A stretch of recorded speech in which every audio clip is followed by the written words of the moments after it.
चलिए नमस्कार, आप सभी को आपके ही अपने YouTube चैनल आर्ट्स क्लास के ऊपर में स्वागत है। मैं भारती सर पटना बिहार से।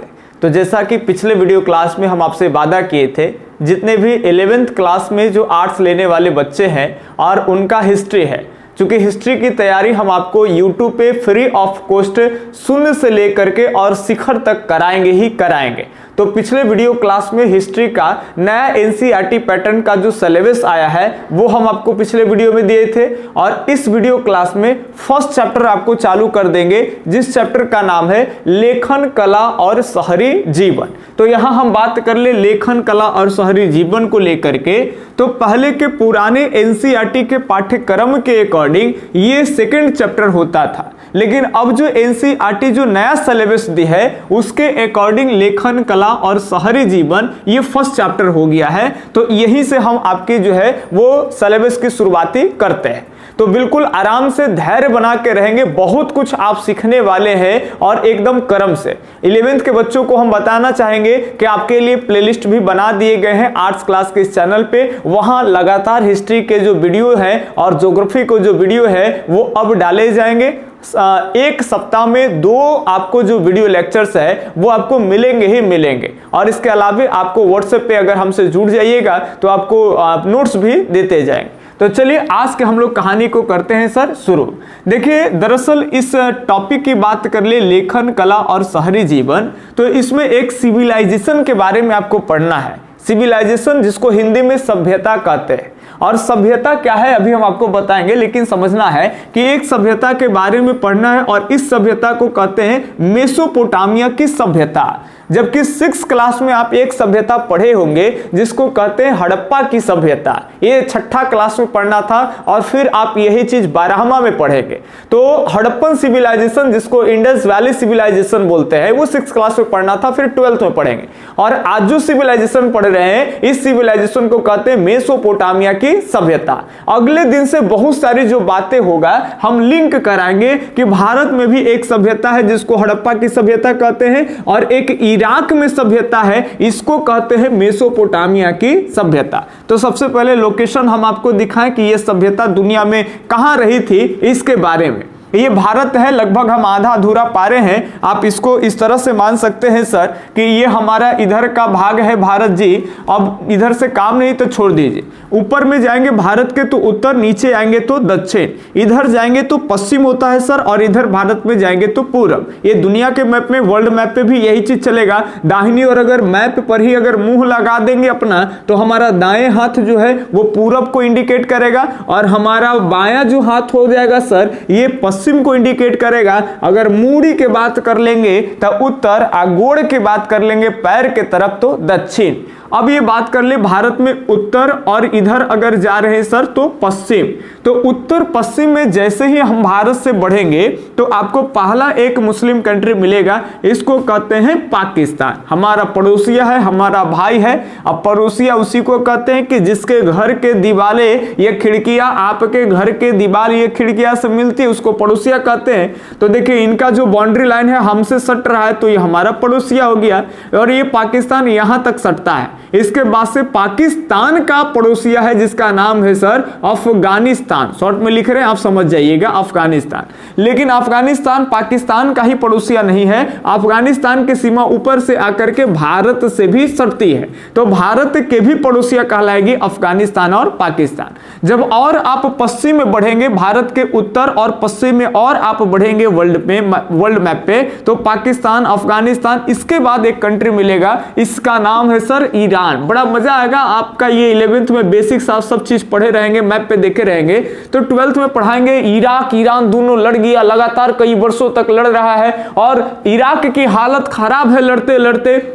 तैयो लड़ला के बाद 8 साल तक लड़ाई एकदम पूरा खतरनाक लड़ेगा, और बाद अमेरिको के चैलेंज कर देगा कि आवत अवरी 100 जंग के एक जंग साबित हो ही के रहेगा। मने 7 साल 8 साल लड़ला के बाद अपन देश की अर्थव्यवस्था ये चौपट कर चुका है, लेकिन फिर भी अमेरिका को चैलेंज कर रहा है दुनिया में पहला ग्रेट पावर, पहली बड़ी महाशक्तियां को, कि भाई आओ तो अवरी 100 जंग के एक जंग साबित होके रहेगा।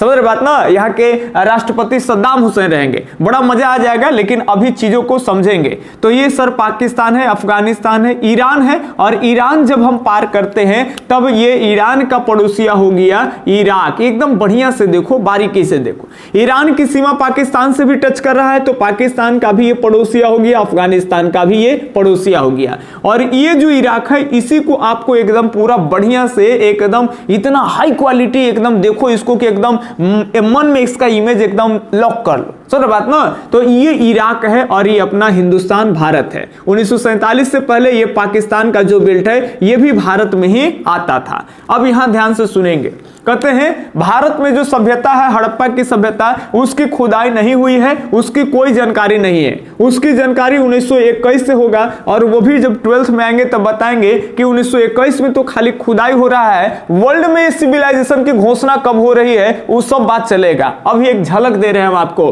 1840। अब ये डेट ध्यान रखें, पहले तो अगर हम बता दें कि ईस्वी में ये पहले डेट है, उसके बाद समय बीतते जाएगा, बाद में आएगा आपका 1921 ईस्वी। तो 1921 ईस्वी बाद में आएगा। भारत में जो किसी वस्तु की अगर बात कर ले तो भारत में हड़प्पा की खुदाई होगा, और हड़प्पा की खुदाई होने पर पता चलने लगेगी कि इधर भी एरिया में शहरी रोग है। लेकिन ये कब पता चलेगा? तो जब हड़प्पा की खुदाई होगी 1921 ईस्वी में तब। लेकिन अभी बात कर रहे हैं 1840 ईस्वी में इराक में 2 जगह की खुदाई शुरू हो गई। अब ये 2 जगह कौन है पहले तो हम बताएंगे आपको, लेकिन इनसे पहले थोड़ा सा शायद आपको मालूम नहीं हो तो थोड़ा बताना चाहेंगे। देखिए सभ्यता क्या होता है, जब भी मनुष्य सभ्य तरीके से रहना शुरू कर देगा तो सभ्यता कहलाती है। जैसे अगर आज हम यहाँ है और बहुत सारी आबादी 5000 10,000 की संख्या में, और यहाँ के जंगल में कुत्ता बिल्ली चूहा बकरी सब मार के खा गए, जितना पेड़ पौधा कंदमूल था वो सब हम साफ कर दिए जंगल, तो अब यहाँ रहने से कोई फायदा नहीं है, मरना है थोड़ी ना भूखे। तो क्या करेंगे कि यहाँ छोड़ करके या दूसरा जंगल में चल जाएंगे, और जब दूसरा जंगल में जाएंगे सर तो दूसरे जंगल में कंदमूल फल फूल को क्या करेंगे, खाएंगे, फिर वहां से छोड़ देंगे। तो हम एक जगह पे अस्थायी रूप से रह रहे का? अब यहाँ हम पूरा पक्का के मकान बना लेंगे? नहीं बनाएंगे, ऐसी छाप छुप के कैसे रह लेंगे, फिर ये जंगल छोड़ेंगे दूसरे जंगल में जाएंगे, दूसरे जंगलों में भी कुछ छाप छुप के रहेंगे। तो यहाँ अस्थायी जीवन हम जब तक नहीं जिएंगे तब तक हमारे अंदर में सब तरीके से रहना, सब चीज का ढंग भाषा ताशा सबका डेवलपमेंट नहीं हो पाएगा। तो जब मनुष्य सब तरीके से रहेगा, मनुष्य के पास उनके रहने के लिए मकान हो जाए, नाली उली लाना शुरू कर दे, तब एक सभ्यता बसती है। और सबसे बड़ी बात आपको बताना चाहे हम कि मनुष्य को, आदि मानव को ये सभ्य तरीके से रहना सिखाने के लिए प्रेरित कौन किया? तो जब से मनुष्य ने, याद रखेंगे, कृषि के बारे में जानकारी हुआ, मनुष्य को जब कृषि के बारे में जानकारी हुआ, जब वो खेती बाड़ी करना शुरू कर दिया, तो खेती बाड़ी का काम ही मनुष्य को, याद रखेंगे, सभ्य बना दिया और सभ्यता बसाने में विवश हो गई। तो इससे पहले हम आपको बताएंगे कि 6000 से 8000 ईसा पूर्व पहले की बात है कि वहां मनुष्य खेती बाड़ी करना सीख लिया था। और इस दौरान इस सब सभ्यता की जब बात करेंगे तो 2000 ईसा पूर्व 3000 ईसा पूर्व ये सब टाइम चलते रहेंगे। ये 2000 ईसा पूर्व से भी घटेगा, कैसे कैसे टूटेगा, बेबीलोनिया आ जाएगा, सब चीज पढ़ेंगे। लेकिन धीरे धीरे अभी सब बाउंस हो जाएगा, आगे और पीछे मिलाने लगेंगे तब। अब प्रॉपर वे में समझेंगे कि भारत में जो हड़प्पा की सभ्यता है इसकी कोई जानकारी नहीं है, और भारत में भी अंग्रेजी हुकूमत है। और ये इराक वाला एरिया देख रहे हैं ना सर, यहां पर भी अंग्रेजों का ही हुकूमत है। तो दोनों जगह अंग्रेज है। अब अंग्रेज के बारे में थोड़ा सा बता दे भाई, अंग्रेज के जितना व्याख्या किया जाए वो कम ही है। कहोगे सर अंग्रेज के तारीफ कर रहे हैं, अरे हम धरती पर अपने आप को भारतीय या बिहारियों के नजरिया से नहीं देखते हैं, और वर्ल्ड में जो अच्छा है वो अच्छा है, जो खराब है जो खराब है। और संसार में कोई भी आदमी ना तो केवल खराब होता है और ना तो केवल अच्छा ही होता है। थोड़ा सा सब में एक निगेटिव भी होता है पॉइंट्स, तो कुछ पॉजिटिव भी होते हैं वो। तो अंग्रेज बहुत सारे काम कर रहे हैं जिसका निगेटिव भी पॉइंट्स होते हैं और पॉजिटिव भी होते हैं। अब हम भारतीय लोग जो है अंधभक्ति में, अंधविश्वासों में रहते थे, जमीन के नीचे से खोद खोद के वस्तु निकालते थे, उस वस्तु को यूज भी करते थे। और कितने जगह ऐसे थे हड़प्पा का कि उसको निकाल के खोद खोद के ओकर वस्तुएं नष्ट कर दिए। अब वस्तुएं नष्ट कर दिए हैं तो जानकारी नहीं मिल पाए उसके बारे में, लेकिन वो अंग्रेज ही है कि हमारे यहाँ पुरातात्विक विभाग के गठन कर रहा है। और पुरातात्विक विभाग क्या कर रहा है, तो नीचे से जमीन के नीचे खुदाई कर करके खंडहर वगैरह इस सब से कार्बन 14 विधि के द्वारा उसके समय को निकाला कि कब तक की बातें हैं और हमको ये फाइनल जानकारियां देता है। अब एक बात हम आपको बताना चाहे कि आप कोई शहर में हैं जहां से आप हमारे वीडियो देख रहे हैं और हम जहां से आपको पढ़ा रहे हैं, और ये हम जिस शहर में रहते हैं शायद ऐसा हो जाए कि पूरे शहर के लोग महामारी से छुआछूत के कारण कैसे सब लोग मर जाए और ये मकाने ये बिल्डिंगें जो है वो ऐसे ही रह जाए। आपको मालूम है 200 400 500 600 700 1000 साल बीतते बीतते ये सब धूल कण का इतना बड़ा टिल्ला बन जाएगा कि ऊपर में एक लेयर हो जाएगा बड़े बड़े बिल्डिंगे के ऊपर में, और उसके ऊपर कई दिन के बाद जो है वहां आदमी रहना शुरू कर देगा।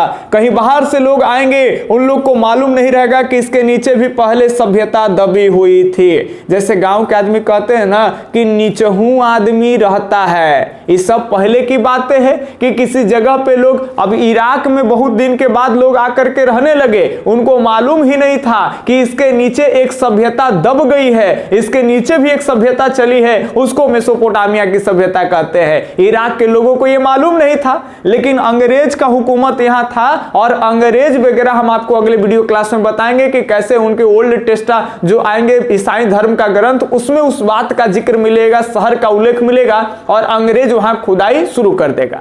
तो भारत में भी यही हुआ कि हम लोग वस्तुएं निकालते थे नीचे में, और नीचे से वस्तु पक्कल ईंटा मिले तो कभी ये मिले कभी हड्डी मिले, समझ रहे बात ना। हमको मालूम नहीं था, हम धर्म का जो अंधविश्वास होता है कि हड्डी मिल गया तो छूना नहीं है, एकदम जैसे मुर्दा लांघना नहीं है, कपड़ा है तो मरल आदमी का होगा, अब ईंटा मिल रहा तो अंदर से निकाल निकाल निकाल निकाल मकान बना रहे हैं, लेकिन जानने का प्रयास नहीं कर रहे हैं कि पक्कल ईंटा जमीन के नीचे से आता कैसे है।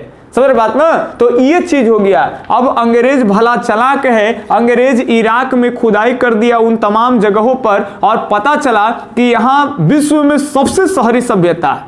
ध्यान रखेंगे बातों को, इराक के बारे में कर रहे हैं। अब इराक में 2 नदियां आती है, एगो दाहिने तरफ से और एगो बाईं ओर से। नदी का डायरेक्शन ध्यान रखिएगा सर। इराक में ये लोकेशन आप ध्यान रखेंगे, ईरान से सटा देश इराक है, और यहाँ 2 नदियों को आप ध्यान में रखेंगे, एक दाईं ओर से आती है और एक बाईं ओर से।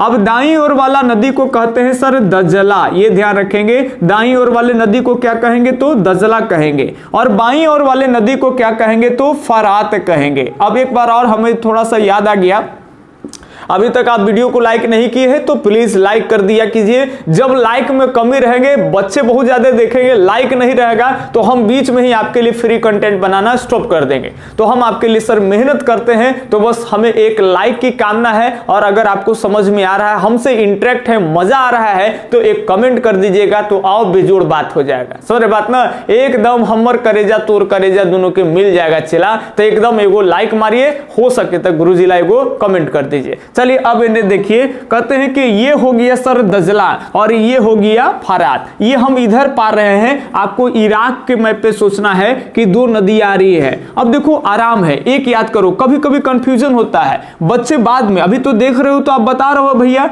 लेकिन बाद में कंफ्यूज हो जाओगे, इधर फरात कर दोगे इधर दजला, तो देखो कितना आसान है, 10 से दजला 10 से दाई, सर बात ना। तब दाईं और दजला हो गया तब बाईं और फरात हो गया, दाईं और दजला तब बाईं और फरात। तो ये ध्यान रखेंगे, दाएं तरफ में दजला और बाएं तरफ में फरात। ये 2 नदियों के बीच में जो ये उपजाऊ जमीन है ना सर, ये उपजाऊ जमीन में ही फैला हुआ सभ्यता था, जो वर्षों पहले ये दब गई, और इसके बाद जो है ऊपर के लेयर पे लोग आकर के इराक में रह रहे थे। अंग्रेजों ने 1840 ईस्वी में 2 शहरों की खुदाई की, और ये 2 शहर कौन है यहाँ पे चिन्हित कर ध्यान से। थोड़ी सी जानकारी ही आपको आज के वीडियो क्लास में देंगे, धीरे धीरे बेस बना करके, क्योंकि हम आपको सिविलाइजेशन पढ़ा रहे हैं, बहुत सारे चीज को इंटरेक्ट कराएंगे कि क्या है यहाँ अंधविश्वासी होते थे कि नहीं होते थे, यहाँ के लोगों के मकान कैसे होते थे, मकान में ओरी कहाँ चुआते थे। जैसे हमनी के छत्ता के पाइप निकल रहता है, घर से पाइप वाला पानी छत्ता भर जाता है तब बाहर गिरता है, तो इन लोग के देखेंगे कि अंगनवे में पानी चुआते थे, ये लोग ऐसा बनेबे करते थे। क्या ये सब मानते थे अंधभक्त भक्ति, कुरीतियां, शुभ अशुभ। जैसे हम लोग क्या होता है कि अब रास्ता से घर से निकले कोई बढ़िया काम ला, अब बिलाई रास्ता काट दिया था, अशुभ मानते हैं कि अपशगुन हो गया है। तो ये सब के मानते थे कि नहीं, सब चर्चा करेंगे, एकदम फ्री कंटेंट पढ़ाएंगे, कहीं से भी होंगे, आपको लग जाएगा कि ऑफलाइन से बढ़िया है और कोई ऐप पर 1 रुपया देवे की जरूरत आपको नहीं है। आप लाभ लीजिए, आप अपने दोस्तों के साथ भी शेयर करिएगा खाली। अब ये ध्यान रखेंगे, ये हो गया सर दजला, ये हो गया फरात। दक्षिण से नीचे में एक शहर है, इस शहर को कहते हैं ऊर। ये ध्यान रखेंगे, क्या कहते हैं? ऊर। आप ये वाला बचपन में खेले हैं का? हम लोग खेले थे कि कौआ उर बउआ उर करते करते कहते कि बउए उड़ता है, कौआ ना उड़ता है जी। तो ये वाला देखे होंगे तो आपको याद हो जाएगा। नीचे में एक जगह है ऊर, तो जब ऊर है तो एक ऊपर में याद रखेंगे एक और शहर का नाम याद रखेंगे, ये उरुक है। कई बार प्रश्न आएंगे 2 नंबर में कि मेसोपोटामिया के प्रमुख शहरों का नाम बताइए या नगरों का नाम बताइए, तो आपको यहां से काम आ जाएगा। और जब इसी पे हम आपको पढ़ाएंगे कि कौन शहर में कैसे व्यापार होता था, तो पूरा अगले दिन लोकेशन फिट रहेगा। इराक के अंदर 2 नदियां हैं, दाएं और दजला, बाएं और फरात। और सबसे नीचे में एक शहर प्रमुख है, इसको कहते हैं ऊर, और उरुक है, ऊर के ऊपर में उरुक है। और यहाँ पे एक शहर है सर, इसको कहते हैं मारी। ये ध्यान रखेंगे, शहर को क्या कहते हैं? मारी। साउथ फिल्म आप एगो देखें, धनुष कोढ़ी जी हीरो रहते हैं, रजनीकांत के दामाद। हमरे देखे में हमरा नहीं लगेंगे, थोड़ा सा हेल्दी हो गए भाई, वो हीरो है तो पैसा है तो जिम उम कर लिए, मोटा गए हैं, आप बहुत अच्छा एक्टिंग करते हैं, हम उनकर फैन है। तो उनका एगो फिल्म आया था मारी, ये पूरा डायलॉग बहुत बढ़िया हिट हुट है, मारी बचवा आ गया। तो वो फिल्मा देखेंगे ना तो ये वाला नाम आपको सेट हो जाएगा, मेसोपोटामिया वाला, भूलेबे नहीं करिएगा। तो ये देखिए, ये कौन नदी के किनारे भाई? तो ये फरात नदी, यहाँ लोकेशन फिट कर दे रहे नदी। तो नदिया के बीच में थोड़ी ना कोई शहर रहेगा, तो नदी के किनारे ना रहेगा सर। अब ये ध्यान से सुनेंगे, ये हो गया मारी, और यहाँ नीचे में बाद में आकर के यहाँ बेबीलोनिया बन जाएगा। तो ये बेबीलोनिया, 4 शहर आज कम से कम याद करा देंगे आपको। ये है सर कौची? तो बेबीलोन है। ये कौन है? तो बेबीलोन। सबसे नीचे में आइए याद करिए, सबसे नीचे में ऊर, ओकर ऊपर में सर जी उरुक, और इधर में आ जाएंगे तो बेबीलोन, ये और ऊपर आ जाएंगे तो मारी, दाएं तरफ नदी दजला, बाएं तरफ नदी फरात। आपसे सवाल आएगा कि मेसोपोटामिया की सभ्यता किस देश की सभ्यता है? ये थी ईरान की, पाकिस्तान के, इराक के, ये भारत के? तो कहेंगे इराक के। कोई दिक्कत हो रहा है? एकदम दिक्कत होबे नहीं करेगा। अब ये ध्यान से सुनेंगे, इतनी बातें तो आपको समझ में आ ही गई होगी। अब थोड़ी सी बात आपको समझना है, ये जो मेसोपोटामिया है ये 2 ग्रीक शब्दों के मिलने से बना है। कितने ग्रीक शब्दों के मिलने से बना है? तो 2 ग्रीक शब्दों के मिलने से बना है। एक शब्द का नाम मेसोस है और दूसरे का नाम पोटेमोस है। बढ़िया से दम आराम से, एगो के कहते हैं मेसोस और दूसरा को कहते हैं पोटेमोस। और देखो, मेसोस का मतलब हो तो नदी, मेसोस का मतलब होता है ग्रीक शब्दों में नदी, और पोटेमोस का अर्थ होता है के बीच। मतलब एकदम साफ है कि 2 नदियों के बीच का, याद रखेंगे, ये 2 नदियों के बीच के जो भाग है, यही में बसल सभ्यता को कहते हैं सर मेसोपोटामिया की सभ्यता। याद रहेगा? तब बताइए कि जब 2 गो नदी है, एगो एने जी एगो एने, तो दोनों नदियां पानी उनी गा दूध मिट्टी उट्टी बहा के लाएगा, तो इधर बिछाएगा, तो एगो एने उलट देगा, बिछा देगा, तब चिकन आया मिट्टी, आ एगो ई पट्टी से चिकन आया मिट्टी बिछा देगा। तब बताइए, ई वाला बेल्टवा जब हम देख रहे हैं आप, ये उपजाऊ वाला भाग हो जाएगा कि नहीं होगा? बिल्कुल होगा। तब मेसोपोटामिया एकदम उपजाऊ वाले जमीन पर ही जो है ये बसी सभ्यता है। तो थोड़ी सी आज के वीडियो क्लास में हम आपको जानकारी दिए हैं, धीरे धीरे पढ़ा रहे हैं, कई पार्ट्स में आपको मजेदार से पढ़ाएंगे। आप खाली बच्चों को जो है कि थोड़ा सा जोर दीजिए, कॉपरेट करिए, और लाइक कमेंट तो एकदम नहीं करना भूलिएगा, काहे कि यही से आपकी और हमारी जो है कि एकदम दिल के मिलन होने वाला है। तब एकदम आपसे कनेक्ट होकर के खूब मजा से पढ़ाएंगे, एकदम मिजाज में। सर बात ना, तो आप खाली वीडियो को एकदम शेयर करके आग लगा दीजिए। फ्री कंटेंट जितना हमसे पढ़वाइए, मन करे तो आप ज्यादा आप हमको प्यार आशीर्वाद 11 से मिलेगा, तो यही लगभग विषय पढ़ाना शुरू कर देंगे। ऐसे तो इस चैनल पे 12th का भी पढ़ाई जारी है जी। चलिए अब ये ध्यान रखेंगे, इतनी बातें आपको ध्यान रखना। क्या क्या? जब भी कहे मेसोपोटामिया कितने शब्दों के मिलने से बना है, तो 2 ग्रीक शब्द, एक मेसोस और दूसरा पोटेमोस। मेसोस माने नदी, पोटेमोस माने के बीच, नदियों के बीच वाली सभ्यता है, इसको मेसोपोटामिया की सभ्यता कहते हैं। किस देश की सभ्यता है? तो इराक की सभ्यता है। सबसे पहली बार अगले दिन बताएंगे कि एकड़ दोनों जगह के खुदाई होगा और इतना दिन तक जमीन खोद करके इसको वस्तुएं निकाला गया कि इतनी खुदाई तो भारत में भी किसी सभ्यता भारत में भी किसी जगह की खुदाई नहीं हुई। बाकी हम आपको सब बताएंगे कि इधर में एक पर्वतीय एरिया रहेगा, यही पर्वत से इधर ईरान से आकर के ऐसे चल जाएगा और हिंदू कुश पर्वतों के रास्ते मेसोपोटामिया के लोग भारत में भी आते थे और इधर में नीचे समुद्री वाला भाग है, ये देख रहे हैं, ये अरब वाला भाग है। सऊदी अरब आप लोग नाम सुने होंगे, ये सऊदी अरब का भाग है और इधर ओमानी वाला क्षेत्र ये सब आएगा। इस सब की चर्चा करेंगे कि इधर समुद्री वाले रास्ते से इधर ओमानी आते थे, मेसोपोटामिया जाते थे। कहां के आदमी? तो भारत के। माने हमनी इनका से आन जान नाता ऊ घड़ी के जमाना में रखते थे। अगले दिन आपको एडी और बीसी का खेला पढ़ाएंगे और इसी इतिहास के कड़ी को आगे बढ़ाएंगे। एकदम हर पार्ट्स में आप खाली बने रहेंगे, आपकी तैयारी इतिहास में शून्य से लेकर के शिखर तक होगी, ये हमारा वादा है। तो चलिए मिलते हैं अब अगले वीडियो क्लास में, तब तक के लिए धन्यवाद। जय हिंद, अल्लाह हाफिज, आपका दिन शुभ हो।